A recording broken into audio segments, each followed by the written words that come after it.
Good morning, everyone. All right, we had a lot of moisture yesterday. I didn't uncover until very late yesterday, so these guys only had a couple of hours of daylight. Anyway, let's get them uncovered and have a look around.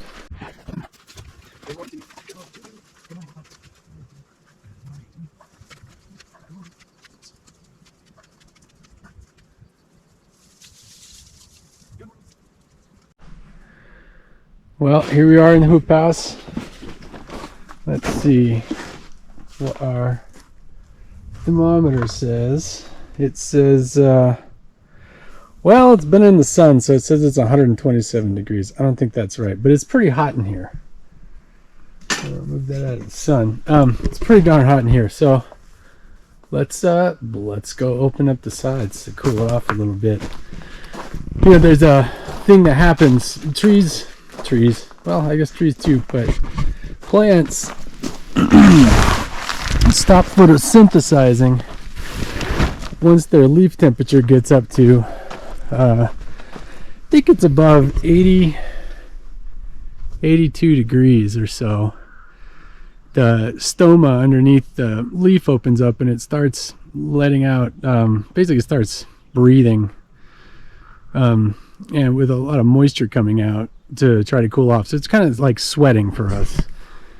But when they shift into that, they're no longer producing root exudates, and they're no longer operating at the same level and able to do the same kind of chemistry. So keeping the leaf temperature down is going to get you more photosynthesis, more carbon in the ground, and bigger veggies. So this hoop house, we can open up the sides, so it allows us to regulate temperature pretty good. I think it's probably only, hi Jay, she's going in. I think it's only maybe 50 degrees outside, but it's, you know, it probably is close to 90 inside, so I'm gonna vent it. Hi Fez, excuse me buddy. Hi Freya, hi Ruby. Okay, you know, what's important is that we're all here.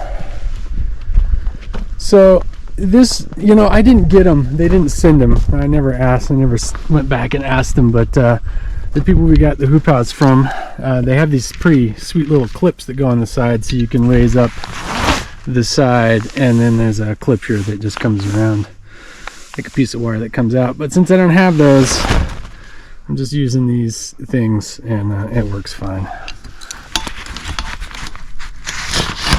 It's hard to do this with one hand. I feel like I've heard a lot of people say that on YouTube. It's true. It's having camera hand. So, you know, we can just do that all along the sides, and that really lets a lot of airflow in. And depending on where you have your hoop house, a lot of folks have issues with humidity accumulating. We really don't, because it's usually so dry here. But so anyway, I'll finish that. Okay, now we let a little bit of that hot air out. It's much better, I think. I'm happier. Plants are happier. You know, we both like about the same temperature, so it's a good. If you're too hot, your plant's probably too hot. Hello, everybody. These guys are coming along. We're getting a pretty heavy aphid infestation. I'll walk around to the other side and show you a little better picture of that. But this is Clover. There's another one right here. This is medium red. So it really just grows in clumps and kind of spreads through seeds. It's not, I don't think it grows through rhizomes like this, which is Dutch white. And that stuff spreads pretty hardcore. You can still smother it out, but these plants fix nitrogen. And then these guys, they also have real, well, they fix nitrogen because they have relationships with microbes in the ground. And they really also live in here all winter. So there's a living plants actually providing habitat for mycorrhizal bacteria. So they really need living roots. So, and they're easy to control. These are, we cut the tops, feed them to the chickens that can help them lay eggs a little bit earlier, plus provide them with some nice green stuff. Anyway, blah blah blah. So our lettuces are doing good. The ones down here on this side are more recent. The most recent plant, well, not quite. Anyway, that doesn't matter. Anyway, there's different kinds of lettuce in here. We're growing for different reasons, for head lettuce, or we pick them individually. Oh yeah, look at those pirate sleeves. They're just so happy. Hi. And growing right next to the clover. So the thing about the clover is it grows up big like this. You cut it down. When it grows big like that, it grows a lot of roots underneath.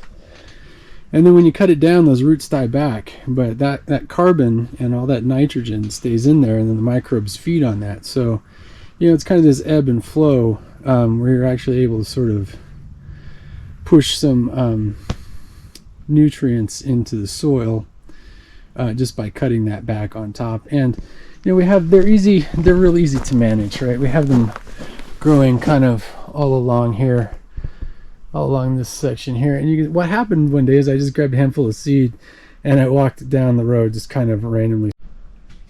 So I just walked down the row sprinkling seed along, and it just came up real easy. And it doesn't spread too crazy as long as you you know, don't let it go to bloom, or you get it before it goes to seed. And then the flowers can make a nice tea, and the bees really love it. So I mean, there's a lot of good stuff going on there. But being able to keep life in the ground in the wintertime, and that's harboring a lot of good microbes for us, just helps us keep the soil alive. All right. And let's see, these are the radishes that we saved seed on last year. Let's see if you can see, that's fattening up underneath there. I think you can see that. It's cool. We'll see how they turn out, because we saved seed from 2 different varieties, French breakfast radish and cherry bell radish, and they probably crossed, so I don't know what we're gonna get. We'll see. Spinach is coming along. Again, it's still real early for us. It was 20. Well, it was supposed to be 24 last night. I don't actually know how cold it got. So, and of course, garlic don't care. All right, and then let's see. These are our cabbages. The early Jersey Wakefields. They look great. Hi, good morning. You're getting chewed on. And I'm not sure. I think that might actually be a bird. I think we've had mockingbirds around lately, which they have the coolest songs. So I don't know, man. Some of that just happens. That's part of the reason you try to grow them starts inside. It can be an advantage, because you can get them to be a little bit bigger, and then even if they get chewed on, right, like that much chewing on a tiny little seedling would have just killed it. So and then you know, that's just pest pressure. And then, you know, our first lizards have showed up, so that's really going to put a you know, clamp down on the on the bugs, because I think that's probably, well, that's a bird, but this other one here, right, I think was chewed by a bug. And you can see it looked like, I don't know, it might have been a rodent.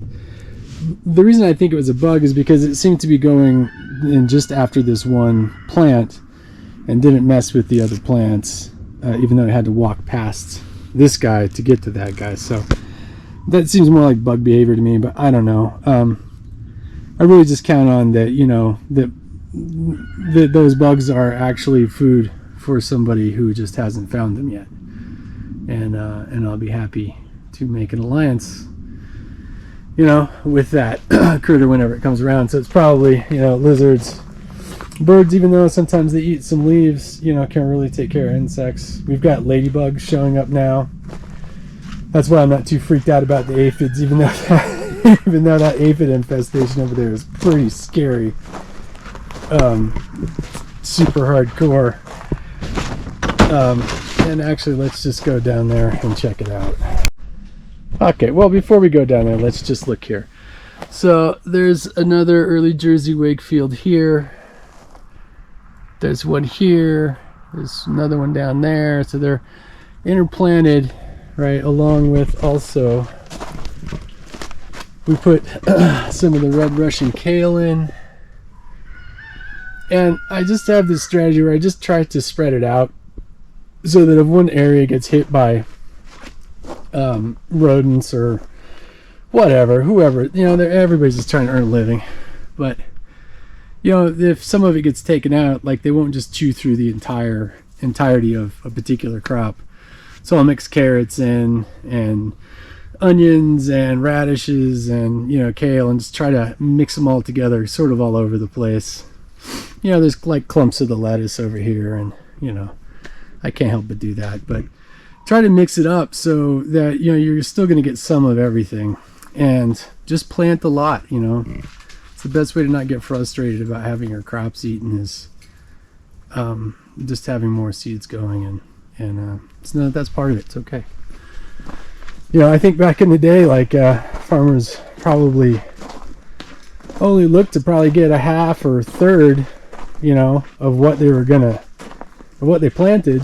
And I just figured, like, you know, a lot of times, you know, shit just happens. So, yeah, let's think about it that way. So anyway, massive aphid infestation. So I'm not too sure. This plant, they've decided, is weak, right? Because, yeah, there's some over here, but it's obviously not having the issue that one is. And then, you know, same. Oh, and there's a ladybug. Hello, ladybug. Not sure if you can see her, them, whoever, however they identify. I'm not sure. But, you know, by having the aphids around, that provides food for ladybugs. So you can't have the beneficial predators without food for them. So really what we're looking for here is some balance. And luckily, nature kind of does that by itself. So, you know, by having the clover in here, they would really prefer to eat the clover, partially because it's really high in nitrogen, and there's a whole thing about they're really after nitrogen and nitrates because they can't digest more complicated things. So by having these in here, they're attacking, right, the clover, which is, you know, just a kind of a support crop for us, right? And they're not attacking our lettuce, right? But there's a certain amount of, we just have to let them be so that we then get natural predators like our little ladybug friend, which I don't have my glasses on. I can't quite see if she's in there. I think she is. But anyway, you know, nature kind of takes care of itself. It's pretty rad. Like, you know, and you got to kind of just let it go and find its own way, you know, and then just try to nudge it lovingly and see what you can do to make more room for more life. All right, peace.